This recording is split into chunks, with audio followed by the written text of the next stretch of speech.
لیکن جس طریقے سے آپ صلی اللہ علیہ وسلم نے پہلی پرابلم کا علاج بیان کیا کہ زیادہ سے زیادہ صدقہ دو، دوسری پرابلم کا بھی علاج ہے، لیکن وہ علاج یہاں نہیں ہے، یعنی اس کمی کو پورا کیا جائے گا. کمی تو کسی بھی وجہ سے ہو سکتی ہے، فطری وجہ سے، کوئی نیچرل وجہ ہو سکتی ہے، کوئی اڈاپٹڈ ریزن ہو سکتا ہے، آپ کا اپنا پرسنل ریزن ہو سکتا ہے، کمی کسی بھی وجہ سے ہو سکتی ہے. لیکن اصل بات یہ کہ اس کمی کو پورا کرنے کا علاج موجود ہے یا نہیں.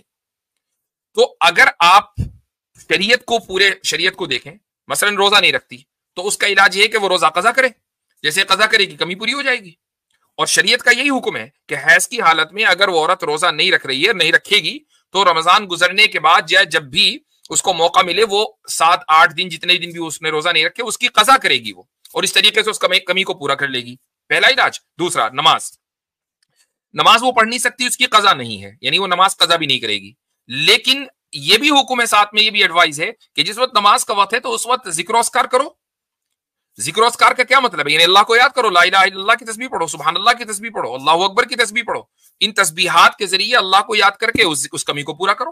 تو اب مجھے ایک بات بتائیں کہ ایک مرد کو تو کرنے پڑ رہے ہیں عشاء کی 17 رکعتیں اور فجر کی 4 رکعتیں، اور یعنی اس طریقے سے 50 رکعتیں پوری دن میں پڑھنی پڑ رہی ہیں. ایک عورت اس حال میں اپنے مصلی پہ بیٹھی، اس نے 5-10 مرتبہ اللہ اکبر کہا، اس کو ثواب مل گیا. تو اس کمی کو پورا کرنے کا علاج بیان کر دیا نا. پرابلم اس وقت ہوتی کہ اگر اس کمی کو پورا کرنے کا علاج نہ ہوتا. جی اچھا، شریعت میں مفتی صاحب مزاج دیکھیے شریعت اسلامیہ کا، کہ جس طرح انہوں نے، آپ نے ابھی حدیث کی آپ نے مثال دی اور اس کے اوپر کچھ باتیں رکھی، تو شریعت کے اندر، شریعت اسلامیہ کے اندر عورت کے لیے، یعنی کہ جہاں اس کے دین کے اندر نقص آ رہا ہے جو آپ نے بیان کیا، وہیں عورت کے لیے سب سے آسان جنت میں جانا ہے. جی کہ 5 نمازیں پڑھنی ہیں، رمضان کے روزے رکھنے ہیں، شرمگاہ کی حفاظت کرنی ہے اور شوہر کی اطاعت کرنی ہے. آپ صلی اللہ علیہ وسلم نے فرمایا جس دروازے سے چاہے جنت کے داخل ہو سکتی ہو. بنسبت مرد کے جس طرح آپ نے ساری باتیں بیان کی کہ بھئی فجر کی جو ہے وہ عشاء کی 17 رکعات اور کل ملا کے 50 رکعتیں یہ ہو گئی، اور پھر دیگر جو ہمارے اوپر فرائض ہیں جیسے کہ زکوٰۃ کا مسئلہ ہو گیا، جہاد کا معاملہ ہو گیا، گھر والوں کی حفاظت ہو گئی. لوگ کہتے ہیں کہ عورت کے اوپر جو ہے وہ ظلم کیا جاتا ہے. میں کہتا ہوں ایک عورت تابع ہوتی ہے اپنے ہسبینڈ کی، یعنی اس کو اپنے ہسبینڈ کا تابع بنایا جاتا ہے. حالانکہ مرد کے اوپر جو ذمہ داریاں ہیں، مرد ہمارا زیادہ مظلوم ہے. مرد کے اوپر بیوی کی بھی ذمہ داری ہے، بیٹی کی بھی ذمہ داری ہے، بہن شادی شدہ نہیں ہے اس کی بھی ذمہ داری ہے، ساتھ ساتھ جو ہے وہ ماں کی بھی ذمہ داری ہے، والدین کی بھی ذمہ داری ہے. تو یہ وہ ساری چیزیں آپ جو نے لفظ استعمال کیا کہ مرد زیادہ مظلوم ہے، یہ بھی ویسٹرن پیراڈائم کے اعتبار سے، ورنہ یہ ظاہر ہے کہ ذمہ داریاں کسی چیز کے کو مظلوم نہیں بناتی، کسی کو ذمہ داری ہے، اس کو ادا کرنی ہے. مفتی صاحب اگر یہ حدیث دیکھیں گے تو جیسے فیمنسٹ اس کو ایز اے یعنی کہ نیگیٹو وے میں اپروچ کرتے ہیں، یا جو ویسٹرن پیراڈائم ہے اس کو نیگیٹو وے میں، اگر اس حدیث کو دیکھیں تو یہ نیگیٹو نہیں، اس میں اپریسیشن ہے عورت کا. اگر اس کا کانٹیکس دیکھیں، وہ عید کا دن ہے اور اس کے جو جملے ہیں وہ یہی ہے کہ یعنی کہ وہ جنس جس کے اوپر عقل اور دین کی ذمہ داری کم ہے وہ مردوں کے عقل کو لے اڑتی ہے. جی ہاں، صحیح بات ہے. میں نے تو اس پوائنٹ کو اس لیے ٹچ کیا کہ وہ چونکہ انہوں نے سوال ہی نہیں کیا تھا، لیکن اچھا ہوا کہ آپ نے اٹھا دیا. بالکل کہ یہ حدیث یعنی کہ نیگیٹو نہیں ہے، یہ اپریسیشن ہے عورت کا، جو ہے یہ اپریسیشن ہے اس کے اندر، نہ کہ ان کو ایک نیگیٹو کنوٹیشن اس میں دینے کی کوشش کی گئی ہے. لیکن وہی ہے کہ جو لوگ ایک دوسرے ہی مائنڈ سیٹ سے یا لینس سے دیکھنے کی کوشش کرتے ہیں تو پھر جو ہے ان کو سمجھ نہیں آتی. آپ اس حدیث کا بیک گراؤنڈ جا کے سمجھے، وہ کون سا دن تھا، وہ کون سی مجلس تھی، کس واقعے پہ اللہ کے نبی صلی اللہ علیہ وسلم نے یہ سب بتایا، تو آپ کو سمجھ میں آئے گا کہ وہ تو ایک یعنی کہ سمجھیں کہ عورتوں کو نیکی کی طرف راغب کرنے کے لیے جو ہے یہ ساری باتیں بتائی جا رہی ہے اور ان کو اپریشیٹ کیا جا رہا ہے. اور اس چیز کو عورتوں سے زیادہ کوئی بہتر نہیں سمجھ سکتا. یعنی ان عورتوں کو جو وہاں مجلس میں موجود تھی ان کو کوئی اعتراض نہیں ہوا، وہ بلا بلا کر رہی ہیں، ہاں بالکل ٹھیک ہے، بالکل صحیح کہہ رہے ہیں آپ. کیونکہ ان کو لگ رہا ہے کہ ہمیں اپریشیٹ کیا جا رہا ہے، نہ یہ کہ ہمیں کرٹیسائز کیا جا رہا ہے. جی ٹھیک ہے بھائی. میں ایک چیز بس ایڈ کر دوں کہ جیسے حیض عورتوں کو آ رہا ہے تو اس کی وجہ سے ان کے اوپر ایک بہت بڑی ذمہ داری بھی ہے کہ وہ نسل آگے بڑھانے کا مطلب ذمہ داری ہے ان کے اوپر.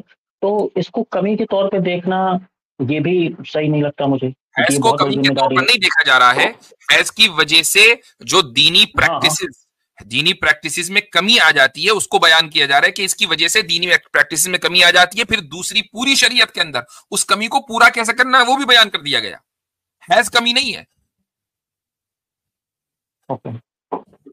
جی شکریہ. چلیں جی.